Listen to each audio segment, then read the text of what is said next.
पानी पी ले। मुझे पानी नहीं पीना, मुझे भूख लग रही है, खाना चाहिए। थोड़ा सब्र रख, खाना भी आता ही होगा।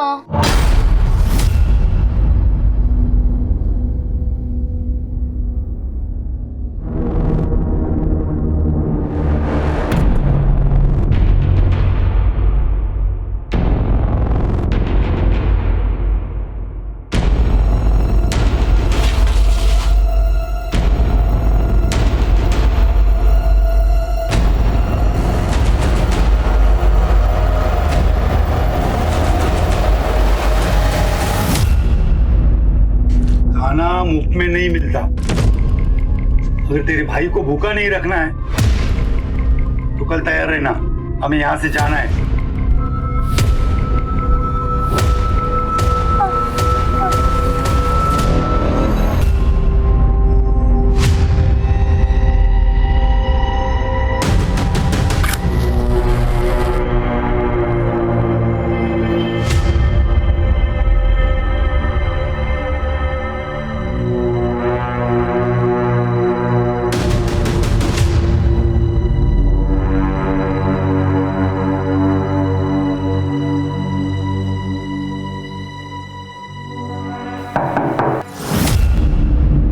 रुको रुको,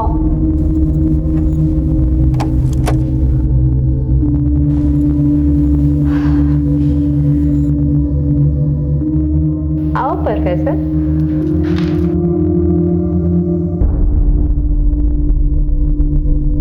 अरे बैठो तो। वैसे तुम ऐसे परमिशन लेते ना तो बड़े मीठे लगते।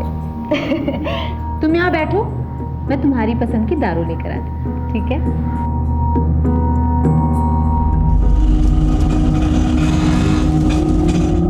चल उधर, चल चला, छोड़ दो। चल चल, नाटक मत कर, चल चल। क्या रे मजनू? ए, तेरे नखरे यहाँ नहीं चलेंगे, यहाँ तो दूसरे वाले नखरे चलेंगे। चलो। अरे सलाम वालेकुम राशिद भाई। वालेकुम सलाम।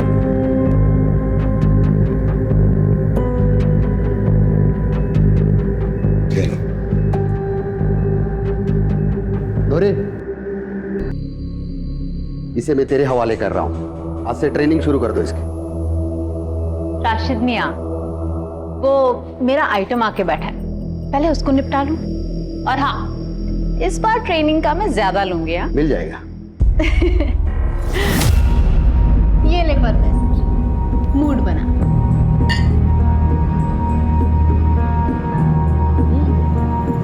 ए धीरे, कलेजा जल जाएगा।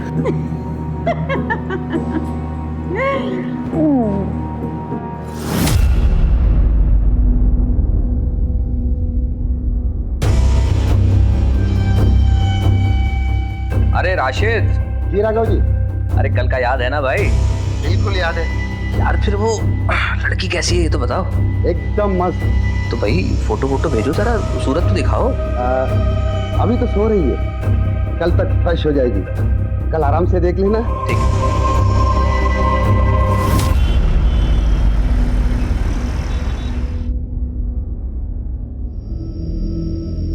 नाम क्या है तेरा? अच्छा रुक, तेरा नामकरण आज मैं करूंगी। रुक, इधर देख। तेरा नाम उर्वशी। चल उर्वशी, अब कपड़े पहन।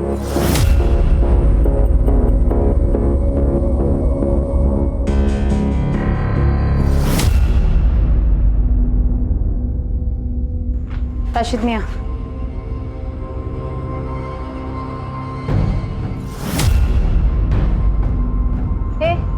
घूर क्या रहा है? चल ऑटो निकाल। चल चल।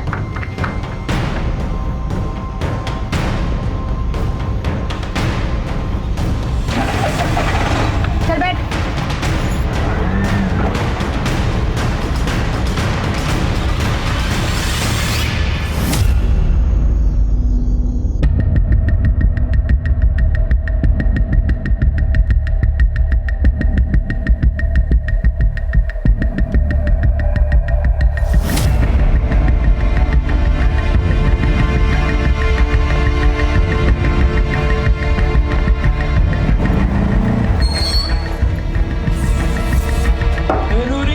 रिक्शा आगे खड़ी कर रहा हूँ।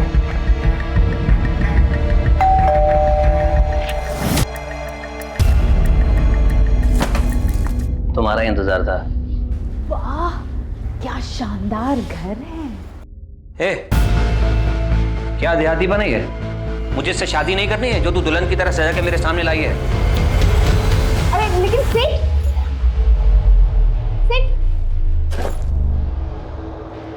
जल्दी से कपड़े चेंज करवा के ला।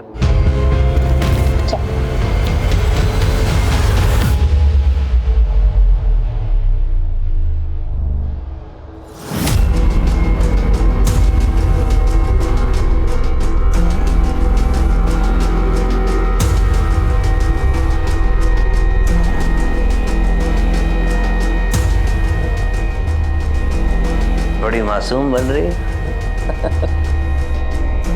इतनी देर क्यों लगाई आने में है? अभी पनिशमेंट बनता है, वो तो मुझे देना ही पड़ेगा। चलो हाथ आगे करो।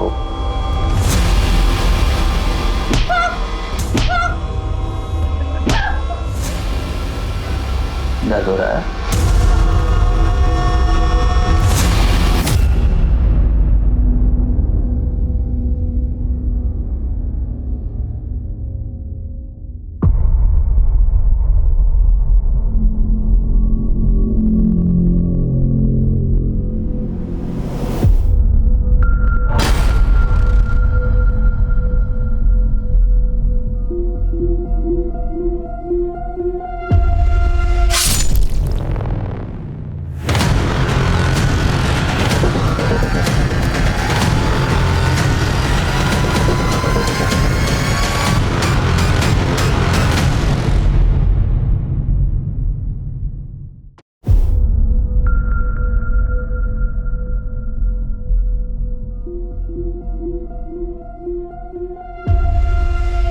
साहब,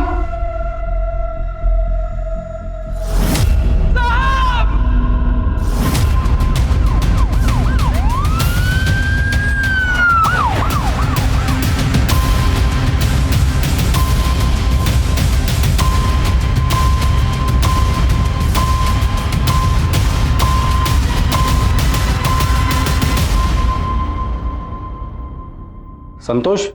जी साहब, मैंने ही कॉल किया। मैं राघव सर का नौकर हूँ। आज सुबह आया तो देखा दरवाजा खुला हुआ था, अंदर गया तो साहब। लाश कहाँ है? अंदर।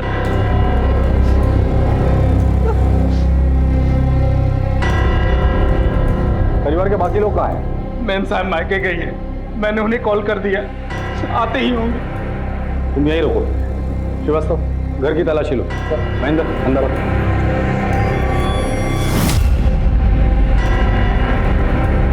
महेंद्र, रूम चेक करो। सर।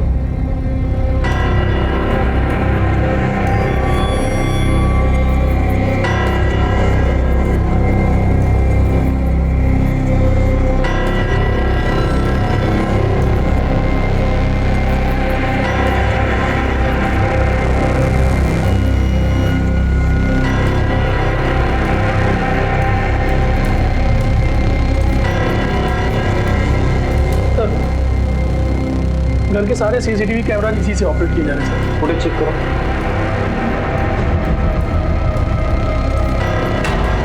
नहीं सर, सारे कैमरास ऑफ किए गए थे। घर के सारे कैमरा ऑफ है? ऐसा कैसे हो सकता है? हमारी खुदी है ये। सर, ये देखिए लिपस्टिक के निशान, लेकिन घर पे कोई फोर्स एंट्री नहीं हुआ है सर। ग्लास पे लिपस्टिक के निशान है, इसका मतलब कोई तो औरत यहाँ आई थी, जिसने राघव के साथ बैठ कर ड्रिंक किए। और फोर्स एंट्री के निशान नहीं है, इसका मतलब राघव उसे जानता था। इसे फॉरेंसिक में भेज दो। ये फोन मिला सर, लेकिन इसमें पासवर्ड लगा हुआ है। इसे साइबर सेल भेज के अनलॉक करवा दो। राघव, राघव, राघव, राघव, राघव, राघव, तुम्हें क्या हो गया? राघव उठो, राघव, राघव, राघव। एक्सक्यूज मी, आप? मैं इनकी वाइफ हूँ। अपनी बीमार माँ को देखने इंदौर गई थी।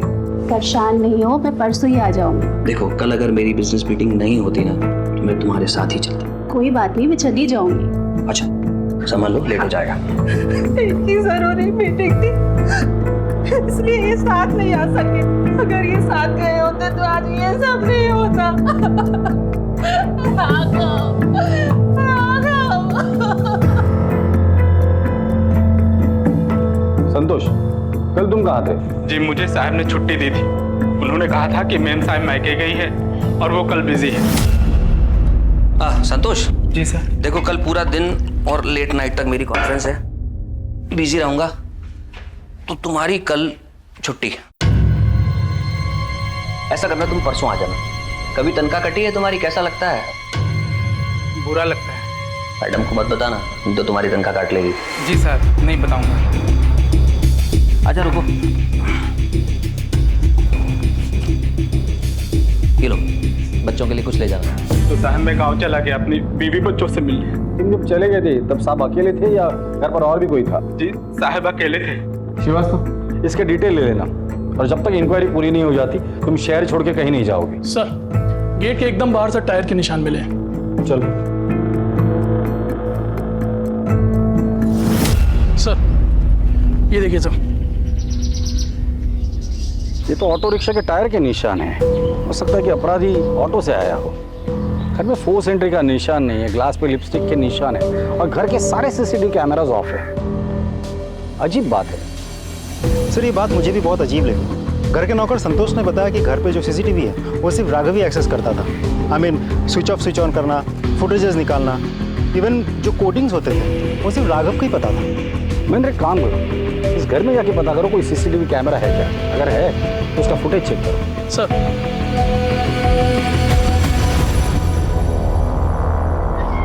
सर सामने वाले घर की सीसीटीवी फुटेज आ गई है। चलो ये देखिए सर, कल रात करीब 11 बजे एक ऑटो आके इधर रुकता है। अब फुटेज में ऑटो उल्टा खड़ा है तो हमें साफ साफ समझ में नहीं आ रहा है कि कौन चढ़ा या कौन उतरा। फिर देखिए करीब 4 बजे एक आदमी ऑटो से उतरता है और राघव के घर की तरफ जाता है। ठीक 10 मिनट बाद ये वापस आता है, ये ऑटो में बैठता है, ऑटो के साथ निकल जाता है। ऑटो के नंबर पे जूम करके देखा। MP1371TC।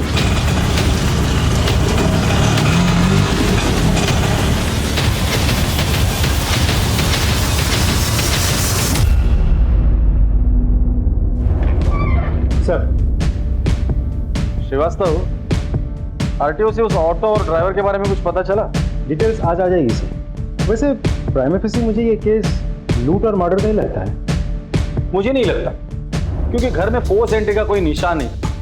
घर के अंदर जो ग्लास मिला था उस पर लिपस्टिक के निशान थे, और सबसे इंपॉर्टेंट चीज, घर के सारे सीसीटीवी ऑफ थे। वैसे सोचने वाली बात यह है श्रीवास्तव, वो ऑटो घर के बाहर रात को 11 बजे आती है और सुबह 4 बजे चली जाती है।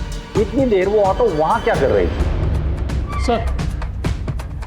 सर ये मोबाइल अनलॉक हो गया सर, इसमें कुछ वीडियोज मिले।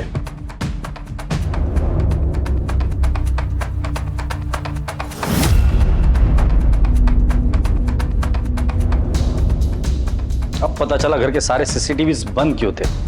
घर के अंदर ये सब चल रहा था। ये राघव कुछ ज्यादा नशे में भी दिख रहा है। नशे की हालत का फायदा उठाकर उस कॉल गर्ल ने राघव का मर्डर किया और भाग गई। सर मुझे भरोसा नहीं है कि मेरे पति लड़कियों को पैसे देकर घर पर बुलाते थे। हमारे पास सबूत है, ये देखिए।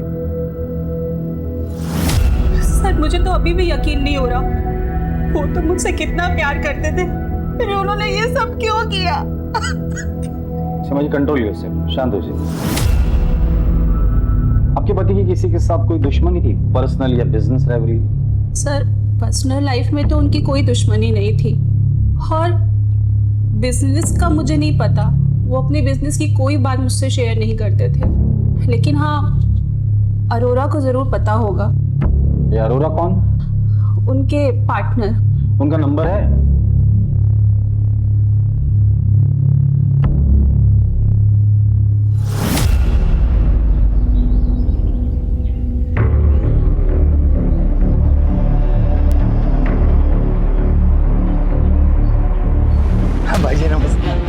आ जाता है। इसका तो मैं आधा ही पचा दूंगा। ये जो बनता है दे दीजिए भाई जी। ठीक है सर। हेलो, हाँ, okay, thank you so much. Sir, auto वाले की डिटेल्स मिल गई है। ग्रेट। उसका नाम है Majnu pilot, red light area के एक कोठे के मालिक राशिद का खास दल्ला है। एक और बात सर, राघव के कॉल डिटेल से पता चला है कि पिछले कुछ दिनों से राघव इस राशिद के साथ कंटिन्यूअसली फोन पे टच पर था। इसका मतलब राघव के साथ ये जो औरत है वो कॉल गर्ल है।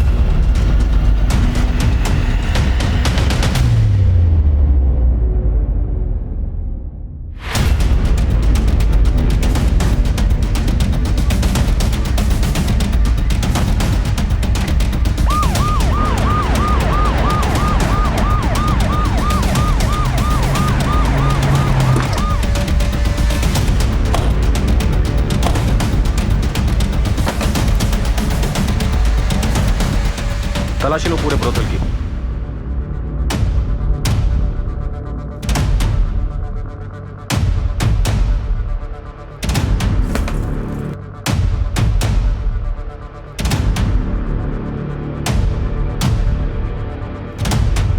सर, अंदर मंदिर के नीचे एक ड्रॉ है, उस ड्रॉ में से कुछ कैश और ये नोटबुक।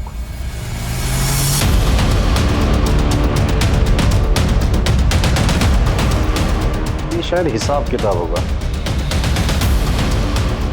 ये क्या है? कुछ कोड है क्या? देखते हैं। पूरा ब्रोथल अच्छे से चेक किया सर, लेकिन घर में कोई नहीं मिला। लगता है सब भाग गए। तो राशिद का नंबर ट्रैकिंग पे डाल दो और कमरियों को काम पे लगा दो। सर, पुलिस राघव के मर्डर में उलझी हुई थी कि तभी उन्हें एक और लाश की खबर मिली जो इस केस को और पेचीदा करने वाली थी।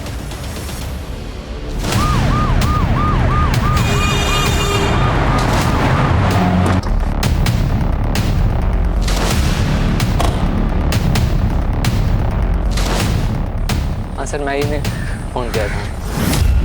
एक मिनट सर।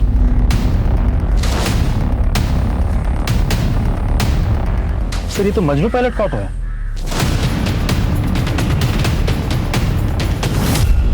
किसी भारी चीज से इसके सिर पे वार किया है। श्रीवास्तव, अगर ये लाश मजनू की है तो कोई तो है जो चाहता है कि हम राघव के कातिल तक ना पहुंचे। यू राइट सर, क्योंकि इसे बहुत कुछ पता होगा। ये राशिद का बहुत ही भरोसेमंद आदमी था। आसपास देखो कुछ मिलता है क्या? सर, महेंद्र, बॉडी चेक करो।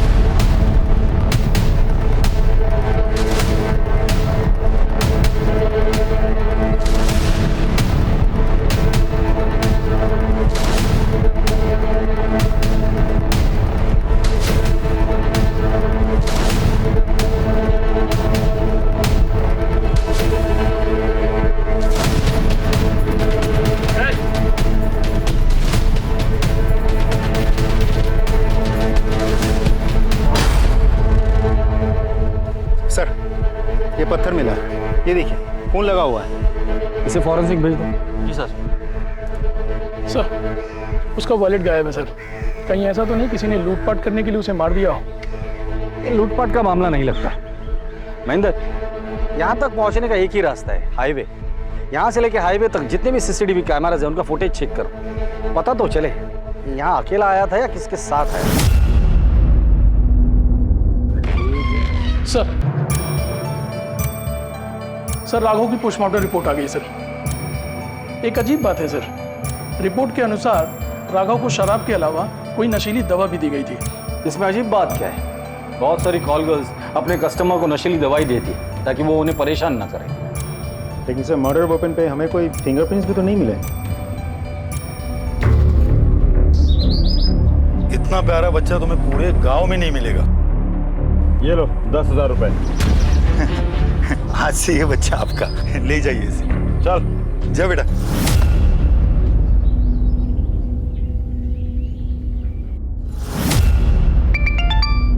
हेलो, हाँ, ओके, थैंक यू सर।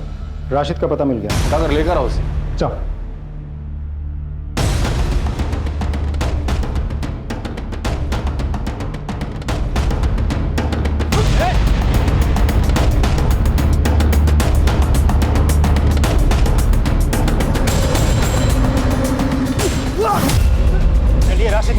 आपकी खातिरदारी करते हैं। ये माजरा क्या है सब? वो वैसे तो मैं कम उम्र की लड़कियों का धंधा नहीं करता सर। राघव जी ने मुझसे कहा कि तुम्हारी लड़की को अगर मैं दिला दूं तो वो मुझे 2 लाख रुपए देंगे। मैं लालच में आ गया सर। एक नई लड़की के साथ मेरे धंधे की भरोसेमंद धंधे वाली नूरी और मजनू को उसके साथ में भेज दी। 2 लड़कियां थी वहां? राघव ने जब लड़कियों को बुलाया था तो नूरी को उसके साथ क्यों भेजा था? पहली बार जा रही थी साहब, फर्स्ट टाइम। इसके लिए मैंने नूरी को उसके साथ में भेजा ताकि कोई ऊंच नीच हो जाएगी तो वो संभाल ले। सब कुछ ठीक चल रहा था साहब, लेकिन सुबह सुबह मुझे मजनू का फोन आया तो हेलो, वो राघव का किसी ने कत्ल कर दिया है और अपनी नूरी भी यहाँ पे नहीं है। वो कंप्लीटली भी गायब हो गया भाई। अरे ऐसा कैसे गायब हो सकता है? उन दोनों को पकड़कर मेरे सामने ले आ तो। ठीक है भाई। मुमताज, कमला, जबरान, अब्दुल, अरे कुछ पूछो मत, भागो, खतरा है, भागो जल्दी, भागो। साहब खुदा कसम में घबरा गया था, इसीलिए वहां से भाग गया। क्यों घबरा गया था? मर्डर तो तूने नहीं किया था ना? नहीं साहब। सिर्फ राघव का मर्डर नहीं हुआ है, मजनू का भी। ये अल्लाह, मजनू का कत्ल? ये तो पक्का नूरी का काम है साहब। नूरी का नंबर है तुम्हारे पास? जी सर। नंबर दो।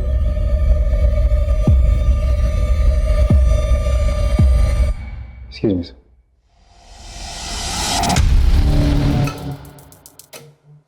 सर, नंबर बंद है। नंबर ट्रैकिंग पे डाल दो, उसका सीडीआर मंगा लो। सर ये क्या लिखा है?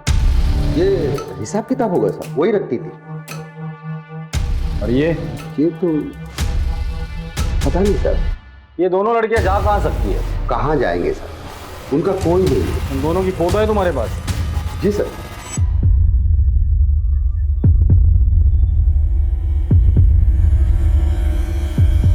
ये नूरी है। महेंद्र क्या हुआ सर? आप जानते हैं सर? हाँ मैं जानता हूँ इसे। कुछ साल पहले मैं विक्रमनगर पुलिस स्टेशन में था, तब इसे मिला था।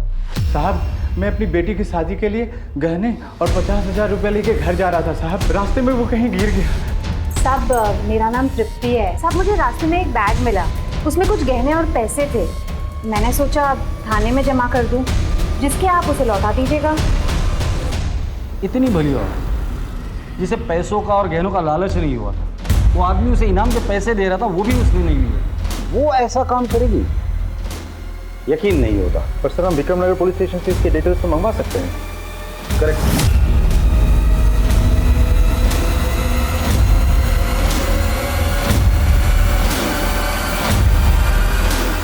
आगे गांव तक जरा हमें छोड़ देंगे?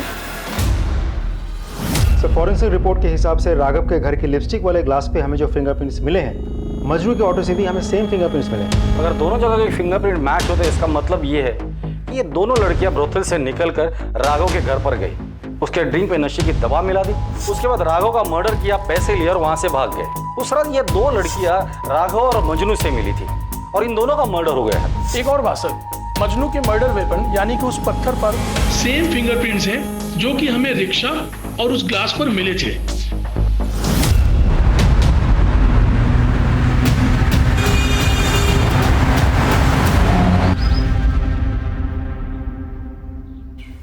ये आप हमें कहाँ लेकर आए हैं?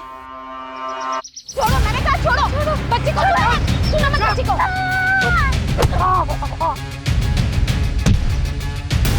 भाग बेटा भाग।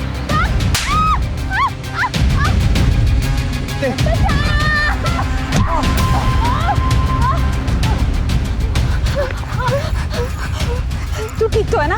हाँ, तुझे लगी तो नहीं ना? हाँ, तुझे भागने कहा था ना, भागी क्यों नहीं तू? मैं आपको अकेले छोड़कर कैसे जा सकती थी माँ?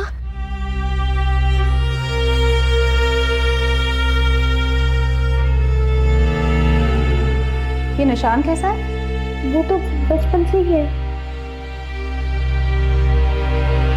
बचपन से?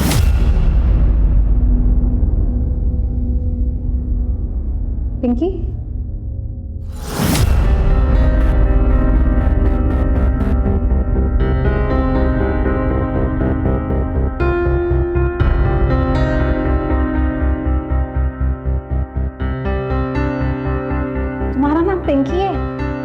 और ये मेरी बेटी का नाम पिंकी था और उसको भी ऐसे ही निशान था। तो मेरी बेटी है।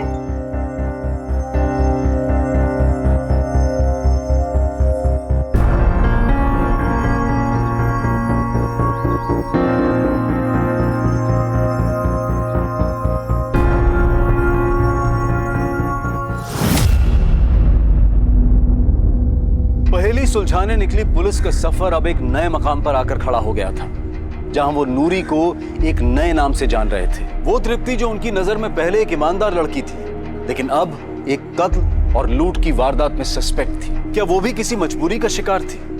और अगर हाँ, तो वो क्या हालात थे जिनकी वजह से उसे अपना नाम बदलना पड़ा? पुलिस का फोकस इनके जवाब ढूंढने में लग गया और वो पहुंच गए उस जवाब की पहली कड़ी के पास।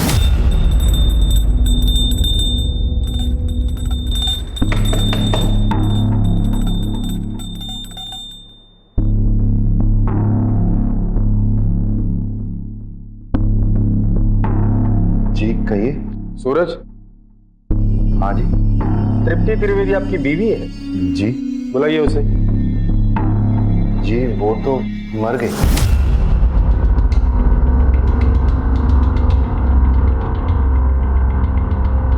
सर, अरोड़ा आया है, राघव का बिजनेस पार्टनर। बुलाओ उसे। सर काम के सिलसिले में मैं बाहर गया हुआ था, इसलिए जब आपने बुलाया तो मैं मिलने आ नहीं सका। आपके बिजनेस पार्टनर का मर्डर हो जाता है और आपको पुलिस के पास आने के लिए इतना टाइम लगता है? सर मैं तुरंत आना चाहता था, लेकिन जिस काम के लिए गया था उसे छोड़ के बीच में नहीं आ पाया। एक्चुअली जिनसे हमारी मीटिंग थी उन्हें बिजनेस टूर के लिए बाहर जाना था, तो दोबारा उनसे मिलना पॉसिबल नहीं था। क्या बिजनेस करते हैं आप लोग? और आपका और राघव का बिजनेस रिलेशन कैसा था? बिजनेस और रिलेशन दोनों फेयर और लीगल है। हम गवर्नमेंट से कंस्ट्रक्शन टेंडर लेते हैं। राघव की फैमिली लाइफ के बारे में क्या जानते हैं आप? उनके अफेयर के बारे में, या वो जो प्रोस्टिट्यूट के पास जाते थे उनके बारे में क्या जानते हैं? सर अफेयर के बारे में तो मुझे कुछ पता नहीं, लेकिन उसे कम उम्र की लड़कियों का शौक था। कई बार ऑफिस में शिकायत भी की गई। आपने कभी समझाया नहीं? सर बहुत बार समझाया कि सुशील बीवी है, सुखी परिवार है। शायद अगर मेरी बात मान गया होता तो आज ये नौबत नहीं आती। जिस दिन राघव का मर्डर हुआ था, आप जानते हो वो किस लड़की के साथ था? नो आइडिया सर, मैं बिजनेस ट्रिप पे बाहर था। ठीक है, जब तक इंक्वायरी पूरी नहीं होती आप शहर छोड़ के कहीं नहीं जाएंगे। जी सर। जाइए। श्रीवास्तव, इसने राघव के बारे में जो कुछ भी कहा है इसके ऑफिस जाके कंफर्म करो और पता करो इसकी बात में कितनी सच्चाई है।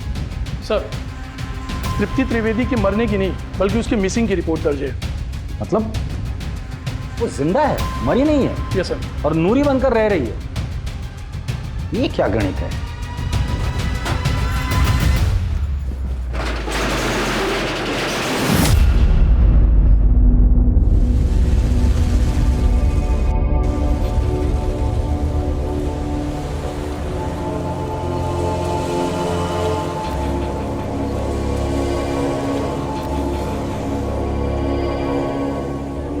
ये है हमारी बेटी और ये तेरा दूल्हा।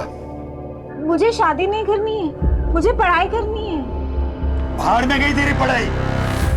तेरी किस्मत में यही दूल्हा है और इससे शादी करनी है तुझे, समझे कि नहीं? वरना बाजार में जाके बेच दूंगा तुझे।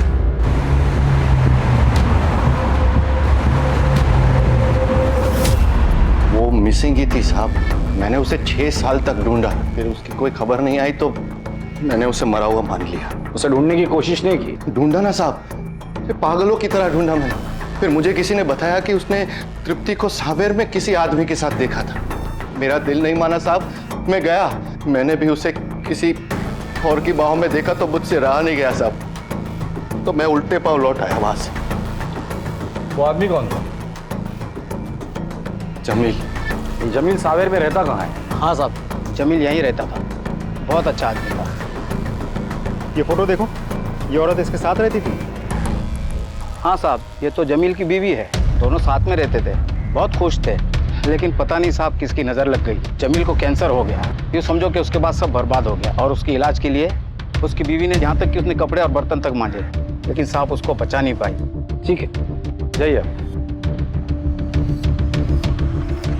महेंद्र, पता करो ये जमील कौन से गोडाउन में काम करता था? लेकिन सर मुझे एक बात समझ में नहीं आ रही, अगर आपको इतना यकीन है कि वो लड़की नूरी ही है फिर हम उसके पास को इतना क्यों कुरेद रहे हैं? आई एम नॉट श्योर, गलती मुझसे भी हो सकती है। सर,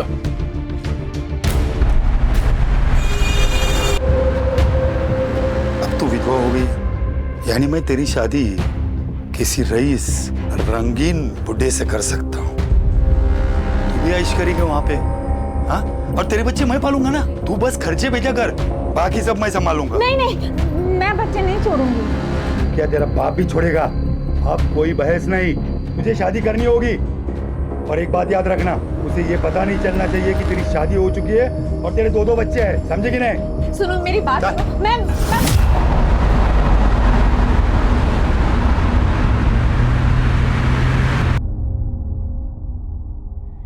ये नंबर्स नहीं है, ये कोड नंबर्स है। जिस दिन ये कोड नंबर्स का पता चल जाएगा उस दिन ये केस भी सॉल्व हो जाएगा। क्या है ये? सर जमील जहाँ काम करता था उसका पता चल गया। क्या काम करता था? ट्राई स्टार गोडाउन में सर, जिसका मालिक त्रिवेदी है।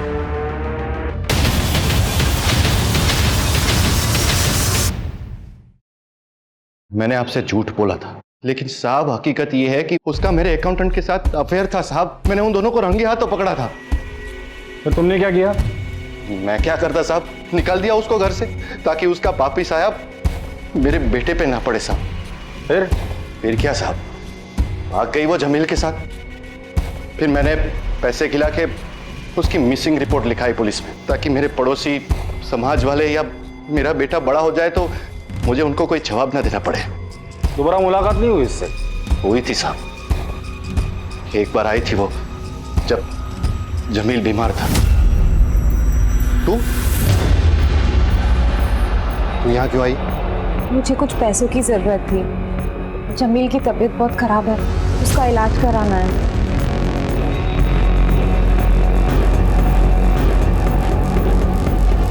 ये ले पकड़ और निकल जाए यहाँ से। आइंदा अपनी शक्ल मत दिखाना, निकल यहाँ से। उसके बाद कभी मिलना नहीं हुआ उससे। उसका मायका कहाँ है? मायका कहाँ साहब, वो तो मुझे रास्ते में मिली थी। फिर मैंने उसे अपने गोडाउन में साफ सफाई के काम में रख दिया। उसका व्यवहार अच्छा था तो फिर शादी कर ली। लेकिन वो कहते ना साहब, नेकी कर और दरिया में डाल। बस वही हाल हो गया मेरा। ये सूरज हमें हर बार एक नई कहानी सुनाता है। इसके पहले वो हमें और एक कहानी सुनाए, उसकी कुंडली निकालो।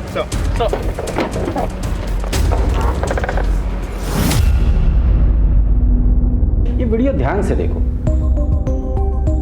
नूरी और राघव एक साथ थे, फिर नूरी चली जाती है और 20 मिनट के बाद ये साया अंदर आता है जो राघव को मार देता है।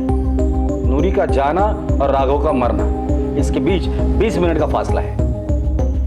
सर शायद वो दोनों राघव के बेहोश होने का इंतजार कर रहे हो। मुझे नहीं लगता। फिर से देखो, राघव के जेब से तिजोरी की चाबी गिरती है, नूरी चली जाती है और 20 मिनट के बाद ये साया अंदर आया जिसने अलमारी खोलने की कोशिश की।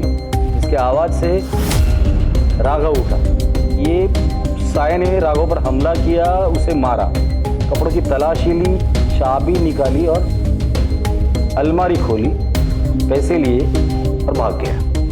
सर कुछ समझ में नहीं आया, आई एम सॉरी, बट आप कहना क्या चाहते हैं? नूरी को अगर चोरी करनी ही होती तो वो चाबी रिटर्न क्यों करती? तुम लोगों ने नूरी का कमरा चेक किया था? जी सर। क्या मिला था? कुछ खास नहीं सर, 2-3 हज़ार रुपये कैश और कुछ छोटे मोटे गहने बस।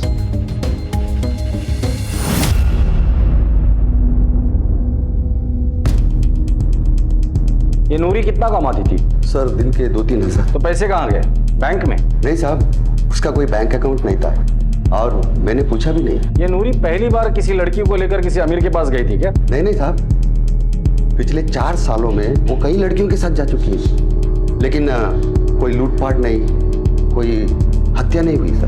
मतलब ये नई लड़की आने के बाद ये सब कुछ हुआ है? जी सर। इस लड़की को कहाँ से लाए थे तुम? सर मेरा एक कांटेक्ट बड़ा बाजार बुरहानपुर में, उसी ने उस लड़की को किसी बुड्ढे से खरीदी और उसे पैसे की जरूरत पड़ गई तो मैंने उससे खरीद ली। श्रीवास्तव सर, बुरहानपुर पुलिस को कांटेक्ट करो। सर।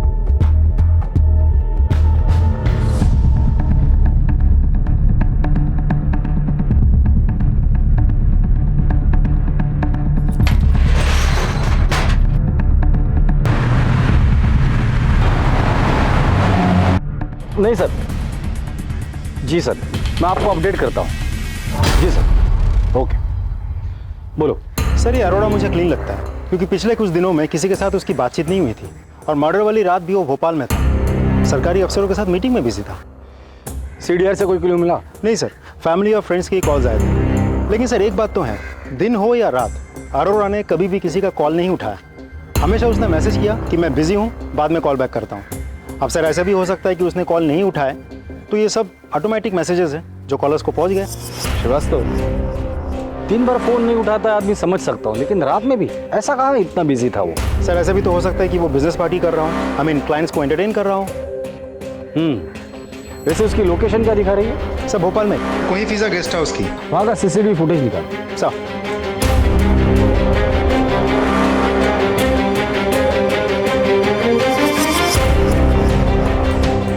जय हिंद सर। सर उस सूरज त्रिवेदी ने हर बार हमसे झूठ बोला। सर बताता हूँ साहब, सब बताता हूँ साहब। मैंने झूठ बोला था साहब, वो सिर्फ मेरे मालिक की थी साहब। मालिक? इन गोडाउन के मालिक तो तुम हो ना? मैं तो मैनेजर था, मेरे मालिक का मैं सारा काम करता था साहब, लेकिन उनके मरने के बाद मैंने उनकी सारी चीजें हड़प ली। औरत की मजबूरी का फायदा उठाता है महेंद्र। इसे इतना तोड़ना तो दोबारा किसी मजबूर औरत का फायदा ना उठा सके। नहीं, और झूठ भी ना बोले। नहीं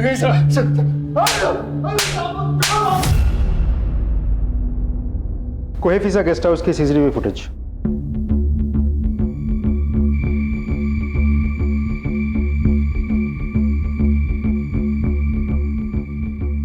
ये आया अरोड़ा, 5 बजे उसने होटल में चेक इन किया, रूम में चला गया। उसके बाद वो रूम से बाहर कब निकला था? वो रूम से बाहर नहीं निकला सर, मैंने मैनेजर से कंफर्म किया है। वो ना रूम से बाहर निकला, ना कोई उससे मिलने आ रहा। अगर वो रूम से बाहर नहीं निकला, ना ही कोई उसे मिलने आया, तो उस रात वो किसी का फोन क्यों नहीं उठा रहा था?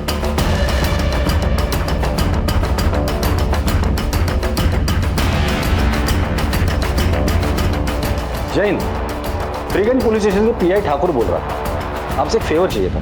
जी जी, भेज दीजिए। Thank you. श्रीवास्तव, अगर कोई आदमी दिन का 2-3 हज़ार रुपया कमाता हो तो हफ्ते में कितना कमा लेता? 7 दिन में ऑन एन एवरेज 15 या 18 हज़ार रुपये। कैलेंडर निकालो, जुलाई महीना निकालना। जी सर। 8 तारीख को कौन सा दिन था? मंडे। 15 को, 22 को, फिर मंडे। ये कोड क्रैक हो गया। ये 8, 15, 22 ये मंडे है और ये 17, 16, 15 ये अमाउंट है। मतलब 8 तारीख को 17,000, 15 तारीख को 16,000 और 22 तारीख को 15,000 रुपए नूरी ने किसी को तो भेजे हैं। पता करो उसने किसको ये पैसे भेजे। सर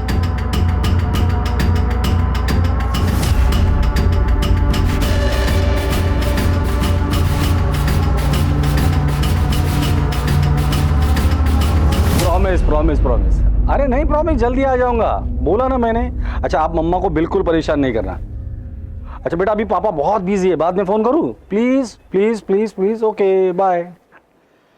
सॉरी, बेटी का फोन था, बोलो। सर, नूरी किसी एजेंट के थ्रू बुरहानपुर में पैसे ट्रांसफर करवाती थी। किसे? गोविंद मिश्रा। सर, इंटरेस्टिंग बात तो ये है कि ये गोविंद मिश्रा बड़ा चौक बुरहानपुर के निवासी है। सर, ये वही जगह है जहां से राशिद ने उर्वशी को खरीदा था। बुरहानपुर के SP से बात करो और बुरहानपुर चलने की तैयारी करो। 1 मिनट। जय हिंद ऑफिसर। ठीक है, राघव की बीवी और अरोरा दोनों को उठाकर लेकर आ।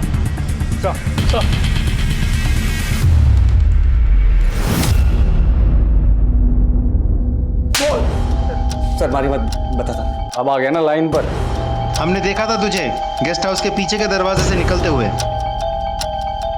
सीमा मेरा अफेयर है। सर, मैं राघव की आदतों से बहुत ज़्यादा परेशान थी और इसलिए उससे हमने रास्ते से हटाने का सोचा। प्लान के मुताबिक मैंने गेस्ट हाउस में चेक इन किया और सीमा को इंदौर भेज दिया ताकि उस पर कोई शक न कर सके। पीछे के दरवाजे से बाहर निकल के कोही फिजा से नॉर्मल बस ली और उज्जैन पहुंच गया और रुका क्यों? रुका क्यों? आगे बोल। और फिर? हमें पता था कि राघव ने राशिद के यहाँ से लड़कियां बुलाई है। मैं जानता था कि वो सीसीटीवी कैमरे बंद करेगा, इसीलिए मैंने इंतजार किया। सर, मैंने पीछे की खिड़की से अंदर जाने का प्लान बनाया, लेकिन मैं जब तक अंदर जाता मैंने 2 धंधेवालियों को पीछे की खिड़की से बाहर निकलते हुए देखा। मुझे समझ नहीं आ रहा था कि ये सब क्या हुआ है। उसी का फायदा उठा के मैं अंदर गया।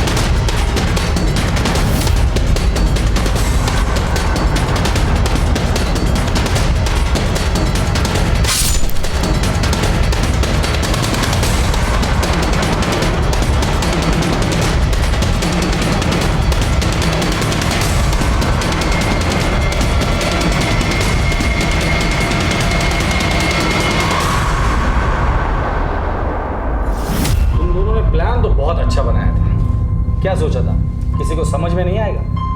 पुलिस वाले इतने बेवकूफ है।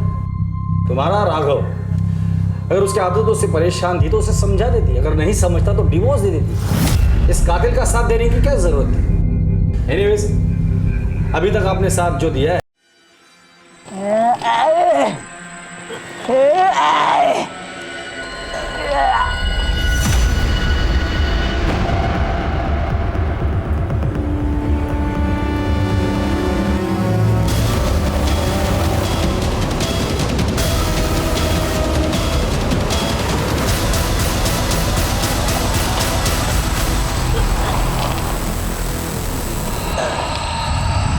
नमस्कार, आदाब। क्राइम पेट्रोल सतर्क के आज के इस एपिसोड में मैं अनूप सोनी आप सबका स्वागत करता हूं। अपराध अक्सर असंतोष से उपजता है और हर अपराध के पीछे कोई ना कोई वजह होती है, फिर चाहे वो सही हो या गलत। लेकिन ये केस कुछ अलग था। जो दिखाई दे रहा था वो सिर्फ छलावा था। विश्वास, रिश्तों और इंसानियत के लिए प्रवेश मानो वर्जित था।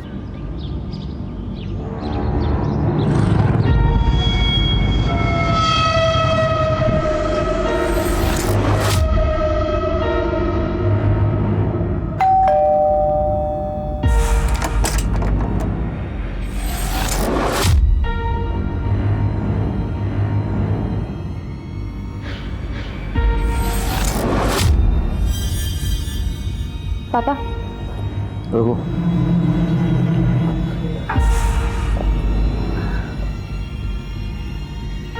पानी।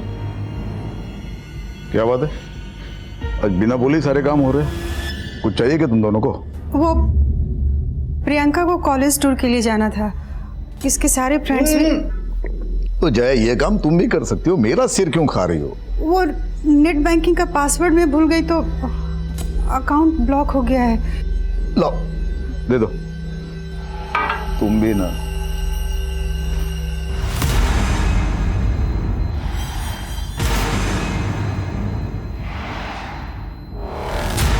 इस लड़की का फोटो क्यों रखा है फोन पर? मुझे इमोशनल ब्लैकमेल करना चाहती हो?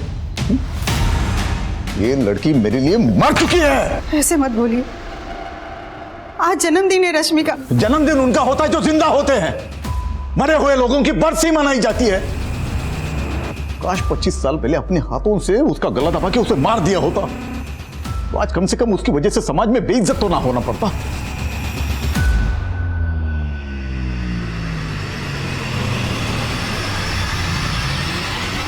Happy birthday to you.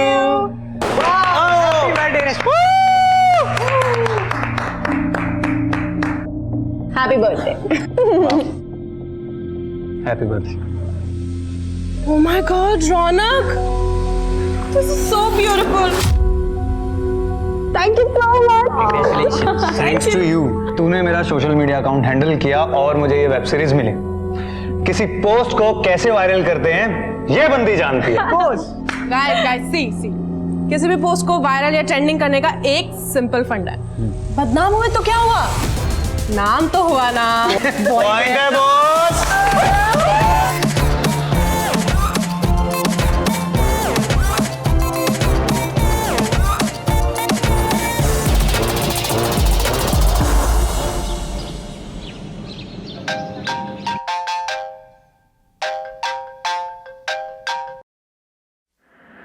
Hello रश्मि, ये तूने क्या किया? रौनक, एक मिनट, क्या हुआ है पहले ये बता। देख, मेरे सामने नाटक मत कर। मेरी इमेज की तो तूने लगा दी है, और मेरे घर पर जो तमाशा चल रहा है वो अलग। अगर मेरा करियर डूब गया ना, मैं तुझे जिंदा नहीं छोड़ूंगा। रौनक, पहले बदतमीजी से बात करना बंद करो और आराम से बताओ हुआ क्या है। अभी के अभी मेरा सोशल मीडिया चेक कर जाकर, पता चल जाएगा कि कल तूने क्या पोस्ट किया है।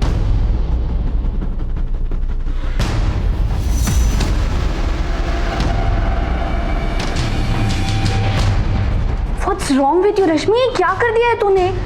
यार पता नहीं कैसे हो गया ये, मुझे समझ नहीं आ रहा। मैं नशे में थी तो पता नहीं कैसी गलती हो गई यार। गलती? बहुत बड़ा कांड कर दिया है तूने।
पत्थर नीचे रख पत्थर। इस भिखारी के पास एक सूटकेस है जिस पर खून के धब्बे। लोगों ने देखा तो पीसीआर को फोन किया। अभी किसी को पास नहीं फटकने दे रहा सूटकेस के सर। पत्थर नीचे रख,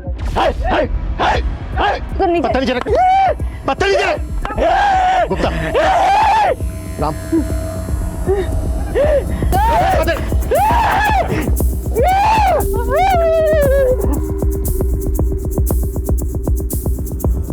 मैं खोलो।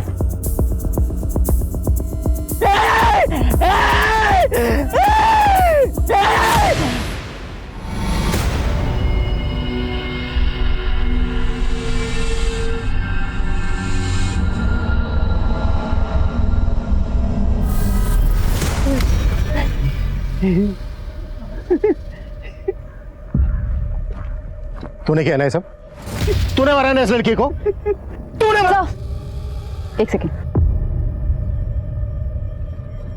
सर, ये भिखारी मंदबुद्धि है। ये मंदबुद्धि है या तेज बुद्धि है, ये तो चेकअप के बाद ही पता चलेगा। हो सकता है इसने ही मारा हो इस लड़की को और पकड़े जाने के डर की वजह से एक्टिंग कर रहा हो।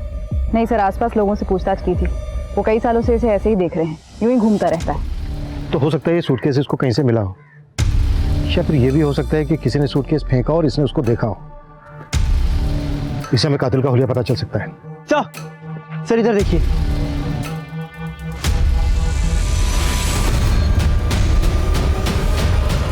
ये खून के निशान सिर्फ यहीं तक है, इसके बाद उस तरफ खून के बिल्कुल निशान नहीं है। तो इसका मतलब यह है कि सूटकेस को यहां से घसीटते हुए वहां तक ले जाया गया। यानी इस पॉइंट तक सूटकेस किसी व्हीकल में लाया गया होगा। राइट, जाहिर सी बात है यहाँ पे कोई सीसीटीवी तो होगा नहीं। इस रास्ते पर आने वाले जितने भी रूट्स हैं उन सब की सीसीटीवी फुटेज चेक करो। उन रूट्स पर आने वाली सभी गाड़ियों को खंगालो। सर, बॉडी को पोस्टमार्टम के लिए भेज देते हैं। और दिल्ली एनसीआर में जितनी भी मिसिंग कंप्लेंट फाइल हुई हैं उन सबको खंगालो। हो सकता है इस लड़की की गुमशुदगी की रिपोर्ट लिखवाई गई। नेट बंद होगा उसका, मिस्ड कॉल देखेगी तो खुद ही कॉल करेगी। पर मम्मी, दीदी का नेट कभी नहीं बंद रहता है, उनका तो सारा काम ही नेट पर है ना। बेटा बिजी होगी, और एक काम कर, तू जाके खाना गर्म कर, तेरे पापा आते ही होंगे, उनको पता चल जाएगा तो तू समझ रही ना बेटा। क्या तो क्या मम्मी, क्या कर लेंगे वो? दीदी ना एकदम सही बोलती है, हम सब पापा के हाथ की कठपुतलियां हैं। क्या वो कभी हमारे बारे में सोचते हैं कि उनकी बेटियों की, उनकी बीवी की भी कोई अपनी विशेष हो सकती है, लाइफ हो सकती है? लेकिन नहीं, वो हमारे बारे में बिल्कुल नहीं सोचते। मैं क्या कुछ गलत बोल रही हूँ मम्मी?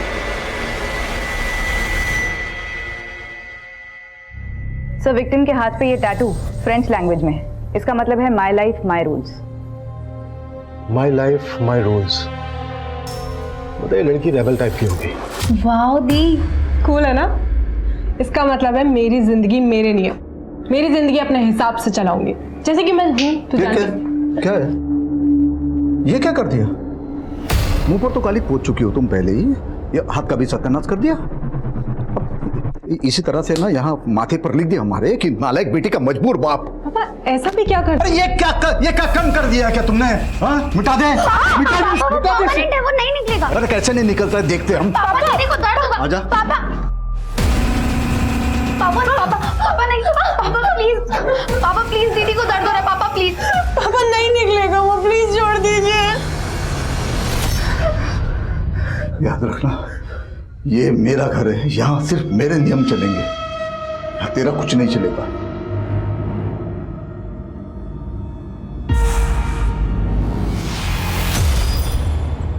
विक्टिम के बारे में और कोई इन्फॉर्मेशन मिली? सर, दिल्ली एनसीआर की सारी मिसिंग कंप्लेंट्स चेक की, लेकिन उनमें से एक का भी विक्टिम से हुलिया मिलता नहीं। प्रतिभा, एक काम करो, लड़की के हाथ पे जो टैटू बनाया है माई लाइफ माई रूल्स, ये टैटू सभी टैटू आर्टिस्ट को दिखाओ। हो सकता है जिस आर्टिस्ट ने टैटू बनाया होगा उसके जरिए से लड़की की पहचान पता की जा सके। और एक बात, लड़की ने जो ये कपड़े पहने, देखो, इन कपड़ों के जरिए इसकी पहचान पता की जा सकती है।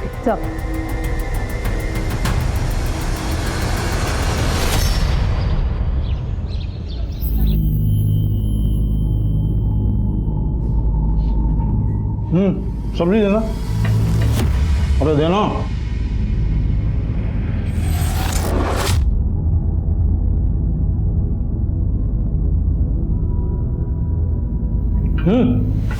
तोल के डाल दे क्या? थोड़ी बची है, मेरे और अंजलि के लिए रखी है। कमाता है उसको भूखा रखेगी, खुद पेट भर के ठूस ठूस के खाएगी। वो भी तो भूखी है। ये ले, और खाएगी भरा पेट, और चैन से खाने भी नहीं देते।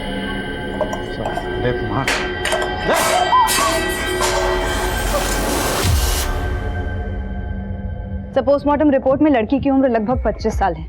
मौत गला घुटने की वजह से हुई।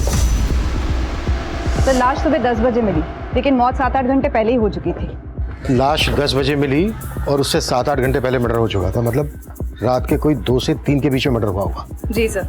बॉडी के टुकड़े मारने के बाद किए गए, वो भी किसी तेजधार हथियार से। और विक्टिम के ब्लड में अल्कोहल के ट्रेसेस भी मिले। सेक्सुअल असॉल्ट बहुत ही ब्रूटली हुआ है। प्राइवेट पार्ट बुरी तरह से डैमेज है। टैटू के जरिए लड़की के बारे में कुछ पता चला? तो सभी टैटू आर्टिस्ट का यही कहना है कि ये tattoo my life my rules 1-2 साल पहले काफ़ी पॉपुलर हुआ था, तब कई लोगों ने बनवाया था। इनफैक्ट सर, लड़की के कपड़ों से भी कोई क्लू नहीं मिला है। प्रतिभा, एक काम करो, लड़की की फोटो सभी न्यूज़पेपर में पब्लिश करवाओ, शायद कोई आइडेंटिफाई कर ले। सब सरकार ने कल से धारा 144 लागू कर दी है। सुना है बहुत खतरनाक बीमारी है ये। अब पता है चाइना में तो कई लोगों की मौत भी हो गई वायरस की वजह से। अब पता नहीं क्या क्या दिन दिखाएगा ये कोरोना यार।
अम्मा भूख लगी है।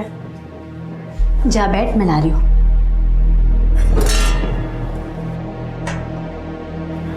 माँ, हाँ सब्जी नहीं बनी? तेरे बाबा के लिए रखी है बेटा, तू जानती है ना, अगर उन्हें कम पड़ा तो हम दोनों को खा जाएंगे। पता नहीं कब पीछा छूटेगा उस आदमी से। ऐसा नहीं बोलते बेटा, जैसे भी हैं तेरे बाबा हैं, और हमें जो भी मिल रहा है ना उन्हीं की वजह से मिल रहा है, समझी? इंदु भाभी, गणेश भैया का एक्सीडेंट हो गया, जल्दी चलिए।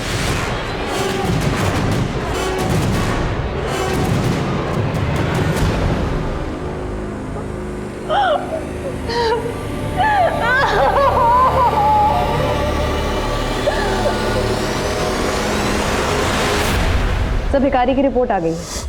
साइकोलॉजिस्ट का कहना है कि वो अपना मानसिक संतुलन काफी पहले ही खो चुका था, और जिस प्रिसिशन से क्राइम हुआ है ये उसके बस की बात ही नहीं है। क्राइम करना भले ही उसके बस की बात ना हो, पर देख तो सकता है। साइकोलॉजिस्ट ने उससे काफी देर बात की। उनका कहना है कि उस भिखारी ने कुछ तो देखा है, क्योंकि वो बार बार किसी गाड़ी और सूटकेस के बारे में बात कर रहा है, लेकिन काफी पूछताछ करने के बाद भी वो उससे कोई इन्फॉर्मेशन निकाल नहीं पाए। छोड़ दो उसको, लेकिन नजर रखो उस पर, और अपने सारे खबरियों को एक्टिव कर दो।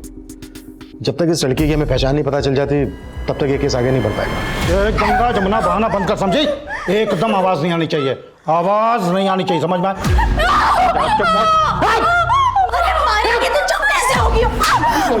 अरे ऐसा नहीं मानोगे तुम लोग।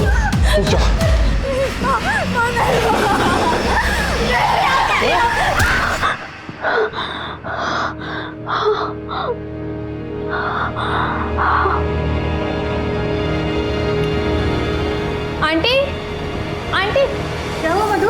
आज का आपने न्यूज़ देखा? नहीं देखा? क्या बात है? आंटी, दिल्ली पुलिस को एक लड़की की लाश मिली है जिसके हाथ पे टैटू बनाए, जैसे रश्मि के हाथ पे बना था। जब मेरे फोटो गौर से देखी तो ये देखिए। ये मेरी रश्मि नहीं है। मेरी रश्मि तो मुंबई में है। क्या हुआ? वो तो 3 साल से दिल्ली आई ही नहीं। अंकल ये क्या हुआ है बताइए।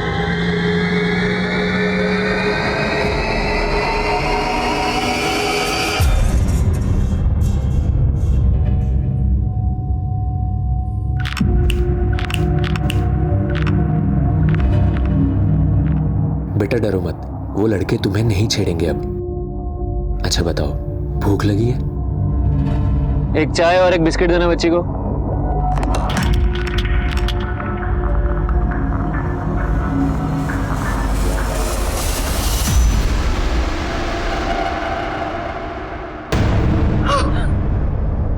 मेरे बच्चे!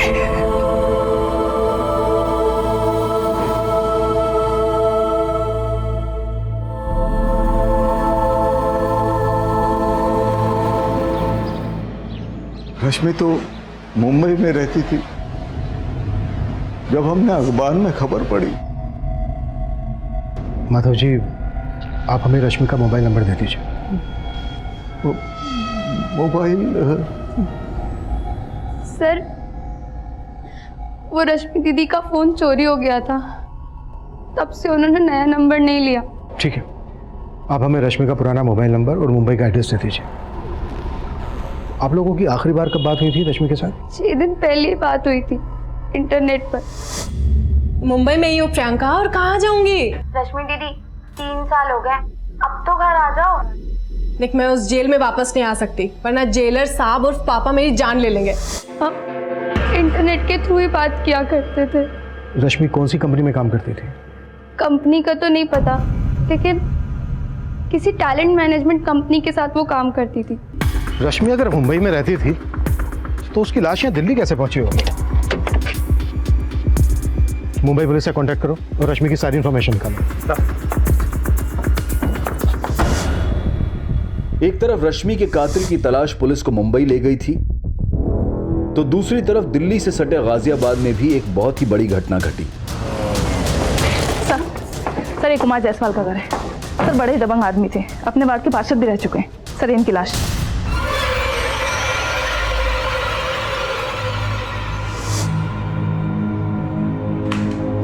गला घोंट कर मारा गया इनको। लाश से बदबू भी बहुत आ रही है, लेकिन ये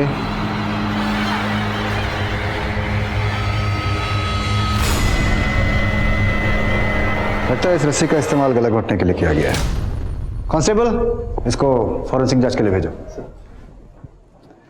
अच्छा, घर में लूटपाट जैसी भी कोई घटना घटी है? हाँ सर, पूरा घर बिखरा पड़ा है। सबसे पहले लाश को किसने देखा? सर, इनके पड़ोसी अजीत महतो। साहब, 1-2 दिन से मैंने जायसवाल साहब को नहीं देखा, और जब ये थाली वाला कार्यक्रम हो रहा था उस वक्त भी बाहर नहीं आए। अरे जायसवाल साहब, जायसवाल साहब, अरे बाहर निकलो।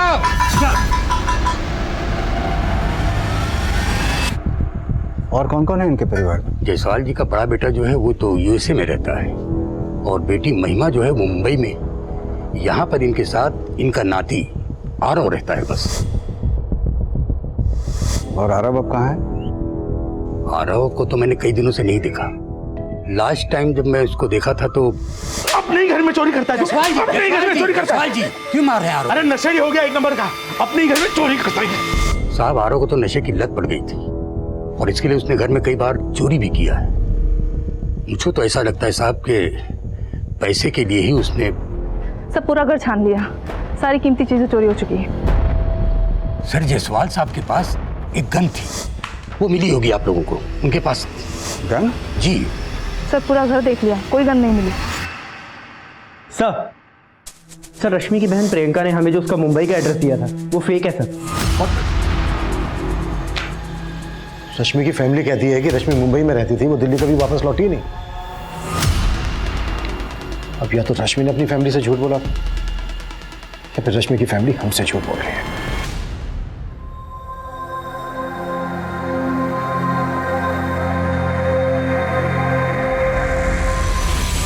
बेटा, मुंबई जाना जरूरी है क्या? हाँ माँ, मेरी ड्रीम जॉब है। जो सैलरी मुझे मुंबई में मिलेगी वो नोएडा।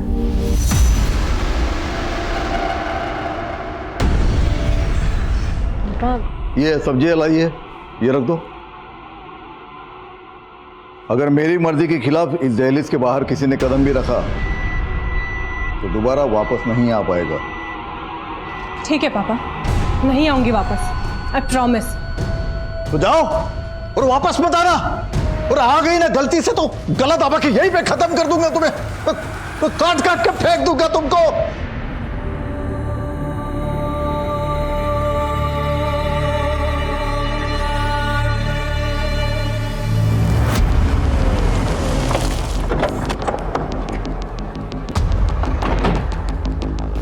ये क्या बात कर रहे सर आप? हम आपसे झूठ क्यों बोलेंगे भला? देखिए, पहली बात तो मेरी रश्मि से कभी बात होती नहीं थी, ये प्रियंका की बात होती रहती थी। तो प्रियंका तो बता देना उनको। रश्मि जब मुंबई से तुझे फोन करती थी और जब मुंबई में रहती थी कहाँ कहाँ घूमने जाती थी सब बताती थी ना तुझे, तो बता देना इनको। सर, रश्मि दीदी मुंबई में ही रहती थी, मलाड में। वो दिल्ली में रहती थी, उन्होंने कभी मुझे ऐसा बताया नहीं। और वो मुझसे क्यों झूठ बोलेंगी सर? प्रियंका, अगर कोई ऐसी बात है जो तुम अपने माँ बाप के सामने हमसे नहीं बताना चाहते तो एक मिनट माधव जी, एक मिनट, तो तुम हमसे अलग से भी बता सकते हो। नहीं सर, ऐसी कोई बात नहीं है। ये रश्मि का परिवार हमसे झूठ बोल रहा है, और एक दूसरे से भी। रश्मि की फैमिली पे नजर रखो सर। और सर, रश्मि के पुराने नंबर की डिटेल्स कल तक आ जाएंगी। वो किन किन लोगों के साथ टच में थी ये भी पता चल जाएगा। रश्मि के दोस्तों से मिलते हैं, हो सकता है जो बात हमें रश्मि की फैमिली नहीं बता रही उसका दोस्त बता दे। सर, कुमार जायसवाल का नाती आरव, उसका अभी तक कुछ पता नहीं चला है। लेकिन सर, एक काम की खबर हाथ लगी है। एक ड्रग पेडलर अंकुर है, उसके साथ इस आरव का उठना बैठना था। ठीक है, ये माना कि अंकुर आरव को ड्रग सप्लाई करता था, लेकिन इससे कहीं साबित नहीं होता कि उसका मर्डर से कोई लेना देना हो सकता है सर, क्योंकि अंकुर ने आरव को ड्रग्स दिए थे बेचने के लिए, लेकिन ये नशे का आदी आरव, उसने सारे ड्रग्स खुद ही उड़ा दिए। तब तो ये अंकुर आरव के पीछे हाथ धो करके पड़ गया होगा अपने नुकसान की भरपाई करने के लिए। जी सर, घटना के 3 दिन पहले आरव गया था अंकुर को पैसे देने के लिए, लेकिन कुमार जायसवाल ने इन दोनों को देख लिया था।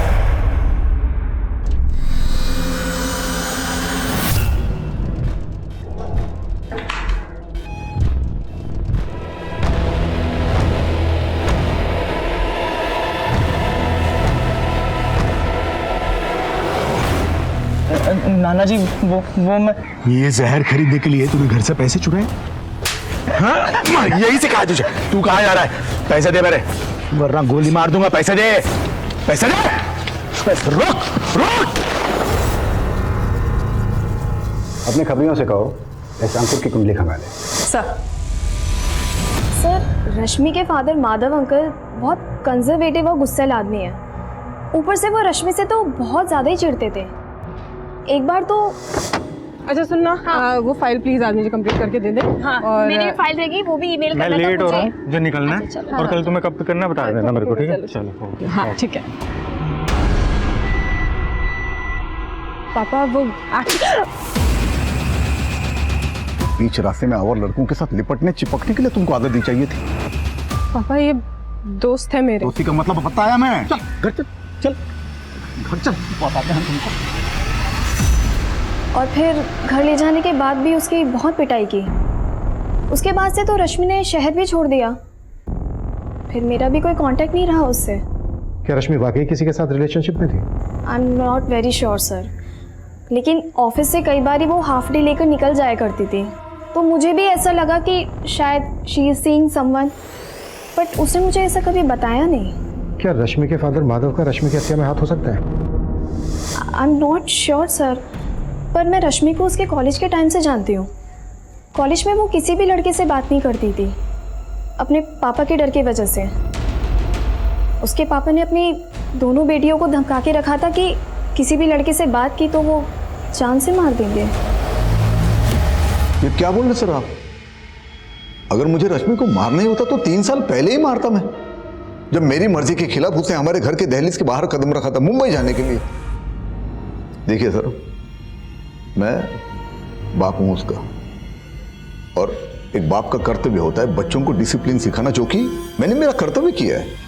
मैं बोल रहा हूं ना कि रश्मि के साथ ये जिस किसी ने भी किया ना, उसे कड़ी से कड़ी सजा मिलनी चाहिए। तो मिलकर रहेगी, तो चाहे वो कोई भी हो, आप ही क्यों ना हो। अगर आपको यह लगता है कि यह सब मैंने किया है तो आप साबित करके दिखाइए।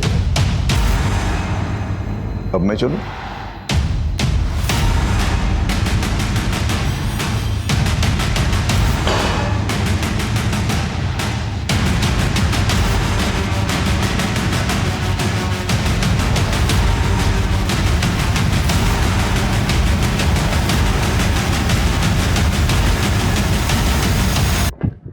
सर, रश्मि के कॉल रिकॉर्ड्स आ गए। उसका नंबर दिल्ली में ही रजिस्टर्ड है। इनफैक्ट उसका फोन कभी चोरी ही नहीं हुआ। उसने अपना नंबर 3 महीने पहले इस्तेमाल करना बंद कर दिया। कॉल रिकॉर्ड से कुछ मिला? सर, उसकी 3 लोगों से रेगुलरली बात होती थी, रौनक दहिया, सोनाली दवे और निहारिका शर्मा। रौनक और निहारिका एक्टर्स हैं और ये सब के सब दिल्ली में बेस्ड हैं। इनफैक्ट सर, उसके कॉल डिटेल्स में एक भी नंबर मुंबई का रजिस्टर्ड नहीं है। इसका मतलब रश्मि कभी मुंबई गई नहीं थी, वो यहीं दिल्ली में थी। रश्मि ने अपनी फैमिली से झूठ बोला कि उसको मुंबई में जॉब लगी है। और हाँ सर, रौनक का 3 महीने पहले सोशल मीडिया पर एक आपत्तिजनक वीडियो वायरल हुआ था। तब रश्मि उसका सोशल मीडिया अकाउंट हैंडल कर रही थी। हे नेटिजन्स, आज मेरा बर्थडे है। सी, हैप्पी बर्थडे रश्मि। और आज मेरे बर्थडे पे मैं आप सबके साथ ना बहुत सारी बातें शेयर करना चाहती हूँ। मैं पिछले 3 साल से इंडिपेंडेंट हूँ और मेरा करियर भी एकदम मस्त जा रहा है। लेकिन कभी कभी ना लाइफ की गाड़ी डिरेल हो जाती है, लेकिन मैं उसे सक्सेसफुली ट्रैक पर लेकर आऊंगी, क्योंकि I believe in my self. और मैं आप सबको भी ये कहना चाहती हूँ, हमेशा अपने आप पर बिलीव करना, अपनी शर्तों पे जीना। और अरे मैंने बहुत बोल लिया। लेट्स मीट द हॉट चिक निहारिका। कौन? हाय। अरे इधर आया। ओह गॉड, वेट पीछे पीछे। Oh God, look at that. क्या कर रही है? बंद कर। Breaking news, womanizer lady boy कहलाने वाले माचो मैन रौनक दहिया है किसी और लड़के की बाहों में। इसीलिए क्या लगता है आप लोगों को? स्टॉप इट मैन, ये होना कोई क्राइम नहीं होता। वो रियल लाइफ में भी माचो और रियल लाइफ में भी माचो। यार राइट, ओके। तो क्या ये सेम बात इसकी वाइफ को जाके बता सकती है? तो ये सारी बातें छोड़ यार। अच्छा तुम मेरी बात सुनो, तुम मेरी प्रमोशनल वीडियो कब पोस्ट करोगी? यार तू बोल, अभी करूं? हाँ। अभी कर दीजिए। हाँ। रुक, just give me a minute. Niharika no बोलेगा, नो बोलेगा, नहीं यही रुक।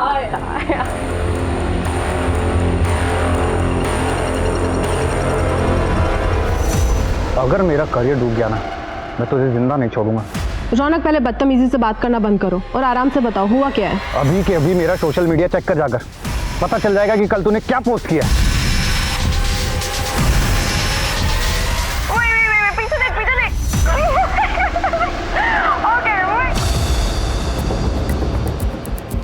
रश्मि 3 महीने से अपना मोबाइल फोन यूज नहीं कर रही थी, इंटरनेट कॉलिंग पे बात कर रही थी। रौनक से मिलो। मैडम मैं दिल्ली में रहता हूँ और मैं उससे यहीं मिला था। रश्मि से आखिरी बार कब मिले थे तुम? मैं रश्मि से आखिरी बार उसके बर्थडे पार्टी पे मिला।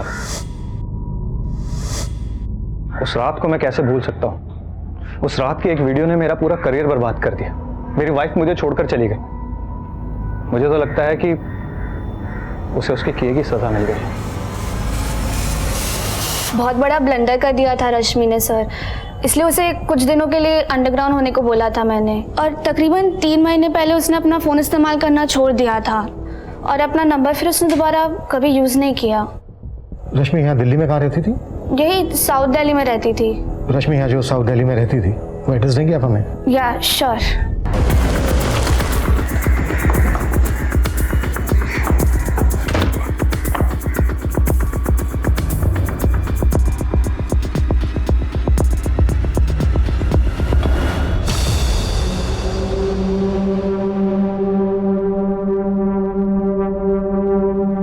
रश्मि का मर्डर यहीं किया गया।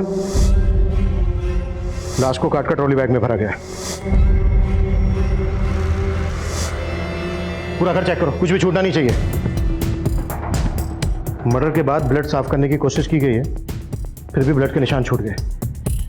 वो जो एक्टर है रौनक, उसकी कुंडली निकालो, उसके पास तगड़ा मोटिव है मर्डर करने का। आसपास चेक करो कि कोई सीसीटीवी है क्या। अगर मिलता है तो मर्डर वाले दिन की फुटेज चेक करो और रश्मि के मोबाइल का IMEI नंबर निकालो, पता करो कि उसमें कोई दूसरा नंबर एक्टिव हुआ था क्या।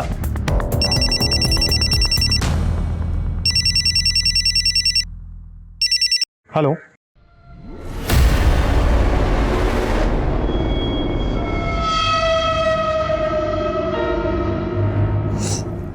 सब आपकी वजह से हुआ है ना। आप बेवजह शक करते उस पे और ना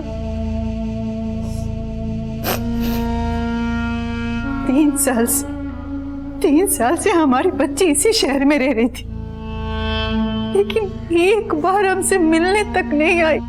इसी बात को तुम समझ नहीं रही हो जया? 3 साल से इसी शहर में थी ना, फिर भी उसने तुमसे झूठ बोला। अपने घर से ज्यादा उसे अपने आजादी प्यारी थी।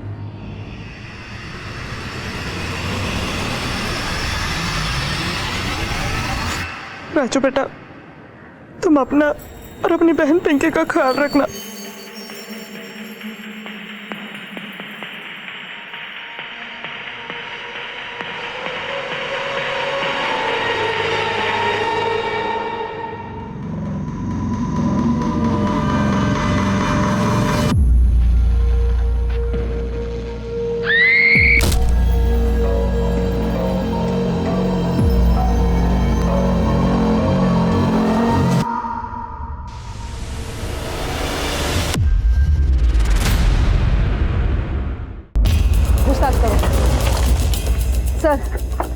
सर, ये फैमिली 4 महीने पहले ही यहाँ शिफ्ट हुई थी।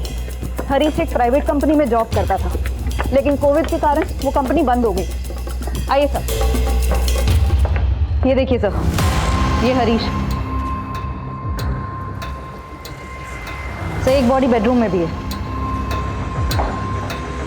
ये देखिए सर।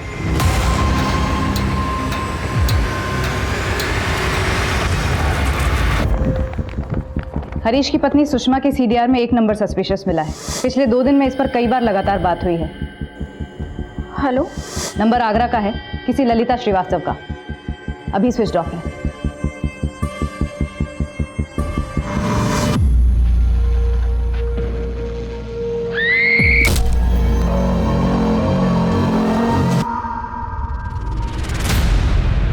सर, 5 साल पहले ललिता ने खुदकुशी की थी। इन्वेस्टिगेशन में कुछ सस्पिशियस तो नहीं मिला, बस इतना पता चला कि खुदकुशी करने से पहले ललिता बैंक गई थी। बैंक के एक एम्प्लॉय ने उसको ठगा था। ठीक है, आप चिंता मत कीजिए, आपका काम हो जाएगा और 2 दिन के अंदर अंदर आपका पैसा आपके अकाउंट में आ जाएगा।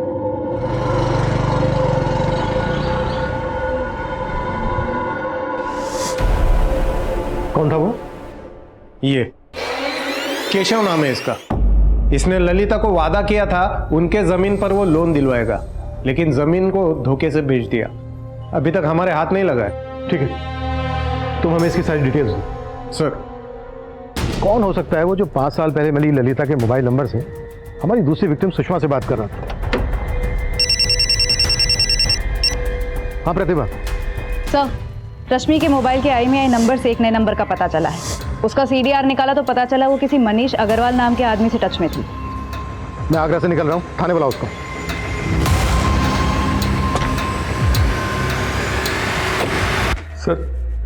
सर रश्मि और मैंने शादी करनी थी सर हम दोनों प्यार करते थे सर एक दूसरे से। हम दोनों ही अपने अपने घर से मुंबई में अच्छी जॉब का बहाना करके निकले थे, लेकिन शादी के बाद भी हम दिल्ली में ही थे सर। रश्मि अपने घर वालों से झूठ बोलती थी कि वो मुंबई में है। वो मेरे साथ नहीं थी, दिल्ली में सर। बहुत खुश थे सर, पता नहीं किसकी नजर लग गई हमको और हमारे बीच हर छोटी मोटी बात पे झगड़े होने लगे और फिर ये धीरे धीरे झगड़े बड़े होते गए सर। इसीलिए तूने मार डाला रश्मि को? नहीं सर, मैंने मारा नहीं है सर उसको। मैं मानता हूँ कि हम अलग हो गए थे, लेकिन अलग होने के बाद भी हम लोग टच में थे सर। ऐसी रही पार्टी?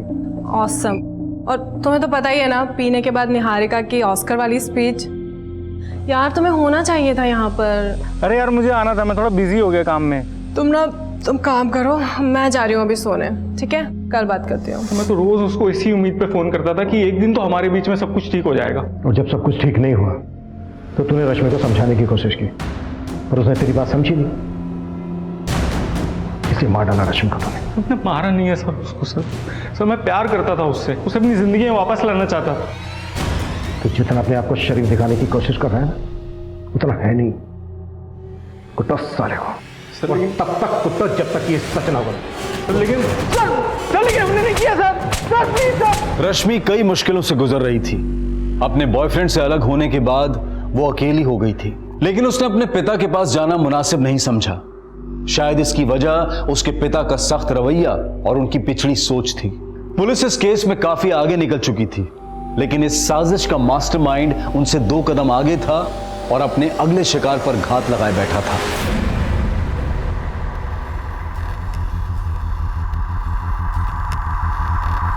अंजलि बेटा, कितनी देर कर दी? सॉरी माँ, काम थोड़ा ज्यादा था। बस काम काम काम काम के चक्कर में ना तुम माँ को भूल जाएगी, है ना? अब आप नाराज मत हो। अच्छा, एक काम करते हैं, हम ना आपका दिमाग ठंडा करने के लिए ठंडी ठंडी कुल्फी खाते हैं। यहाँ पास ही में बहुत अच्छी मिलती है। क्या हुआ? कुछ नहीं, चल। कब से बैठ के इंतजार कर रही थी मैं, अब आएगी अब आएगी।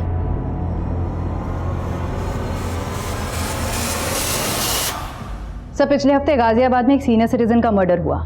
नाम कुमार जायसवाल। मोडस ऑपरेंडी लगभग हरीश शाही के फैमिली के मर्डर्स जैसी। रस्सी से गला घोटकर हत्या, घर में लूटपाट एंड नो फिंगरप्रिंट्स। और हाँ सर, गाजियाबाद पुलिस को क्राइम सीन से नायलॉन की रस्सी मिली। नायलॉन की रस्सी? कोई अरेस्ट हुआ था उस केस में? 2 लोग सस्पेक्ट हैं। विक्टिम का नाती आरव, जो कि ड्रग एडिक्ट है, और उसका ड्रग डीलर अंकुर। ये दोनों लोग फरार हैं। सर, पूछताछ में पता चला है पिछले 2-3 हफ्तों में गाजियाबाद और गुड़गांव में इस तरह की घटनाएं होती रही हैं। मतलब रस्सी से गला घोटकर हत्या और क्राइम सीन से कोई फिंगरप्रिंट नहीं। वो हरीश शाही केस की फाइल देना।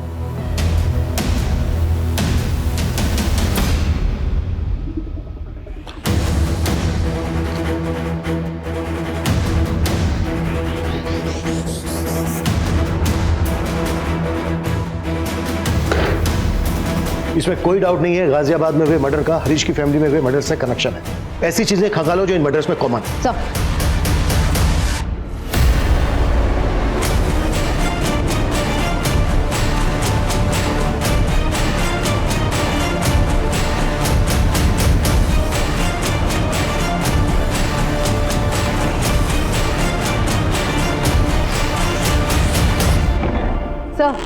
गाजियाबाद, फरीदाबाद और गुड़गांव के जिन घरों से लूटपाट और मर्डर के केसेस रिपोर्ट हुए हैं, वहां पड़ोसियों से बातचीत की तो उन्होंने बताया कि उन्होंने कुछ भी सस्पिशियस नोट नहीं किया। सर, किसी भी घर में सीसीटीवी नहीं था, तो कौन आया कौन बाहर गया इसका कोई रिकॉर्ड नहीं। लेकिन सर, जब मैंने उन घरों तक जाने वाले रास्ते की सीसीटीवी खंगाली तो एक बड़ी चौंकाने वाली बात हाथ लगी।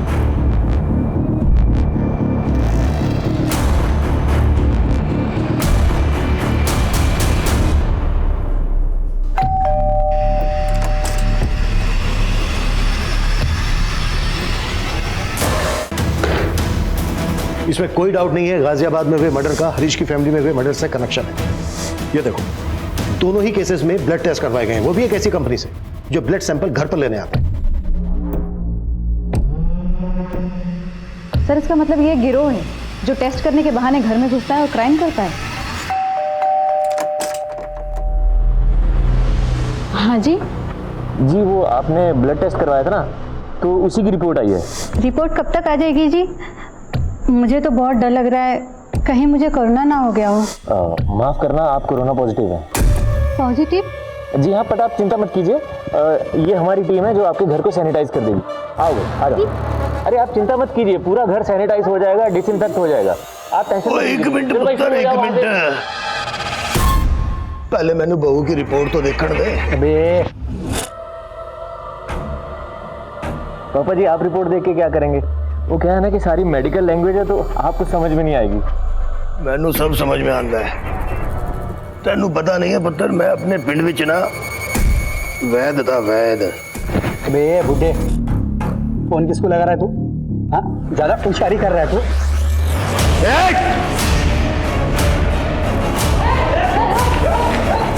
उतारो सबके नकाब।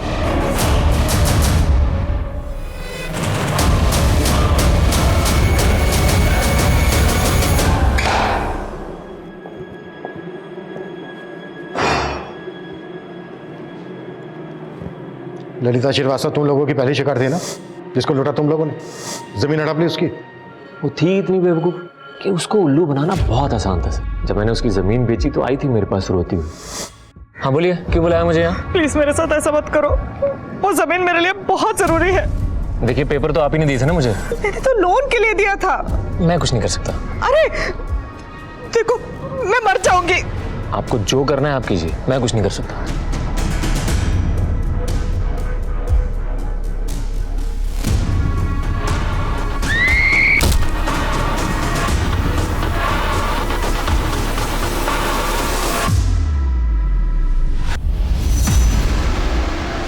सीधे बोलो, किस किस का क्या क्या रोल था? सर, बशीर एक कंपनी में काम करता था जो लोगों के घरों में जाकर लोगों के ब्लड सैंपल और पैथोलॉजिकल कलेक्ट करते थे। और सर फिर यही हमें बताता था कि किस किस घर में कितने लोग रहते हैं और उनकी कितनी प्रॉपर्टी है। फिर अंजलि हर जगह जाके रेकी करती थी। हाँ सर, बहुत ही बेकार हालत में मिली थी सर मुझे, एकदम भूखी प्यासी। मेरे बाप से भी बढ़कर है वो, हमेशा अपनी बेटी की तरह ख्याल रखा। तब से मैं श्याम के साथ ही काम करती हूँ। जब हम लोग घर मार्क कर लेते थे तो उसके बाद अंजलि उस घर में जाकर ये देखती थी कि इस घर में कौन कितने बजे आता है, कितने बजे जाता है, कितने लोग रहते हैं, वो हमें पूरी रिपोर्ट देती थी। और सर नीलेश इस बात का ध्यान रखता था कि गाड़ी को कहाँ रोकना है, कहाँ से निकलना है, ताकि हम लूट करके फटाफट उस रास्ते से निकल जाए। और सर फिर हम पूरी तैयारी के साथ लोगों के घरों में जाते थे।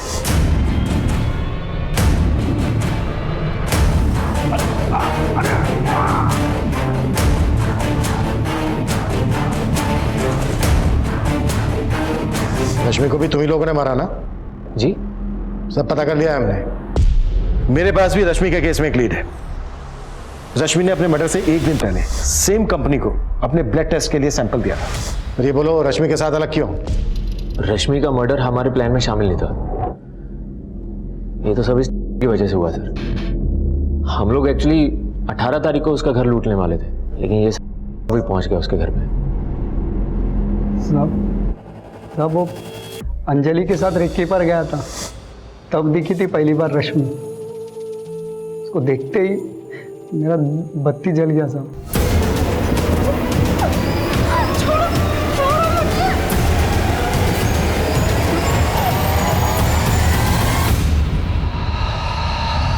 उसकी बॉडी को काटा क्यों? साहब वो बैग के अंदर बॉडी आ नहीं रही थी, चॉपर लिया और काट के डाल दिया अंदर और बॉडी फेंकने गया। अधिकारी ने मुझे देख लिया साहब।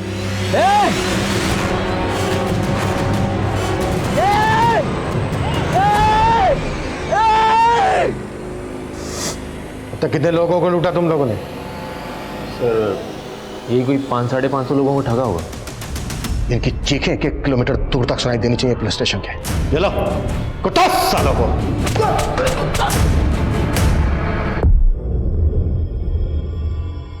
कोविड-19 के इस दौर में हमने इंसानियत की कई अनमोल मिसालें देखी, लेकिन कुछ लोग ऐसे भी होते हैं जो महामारी के माहौल को भी अपने फायदे के लिए इस्तेमाल करने से नहीं चूकते, जैसा कि इस केस में शाम ने किया।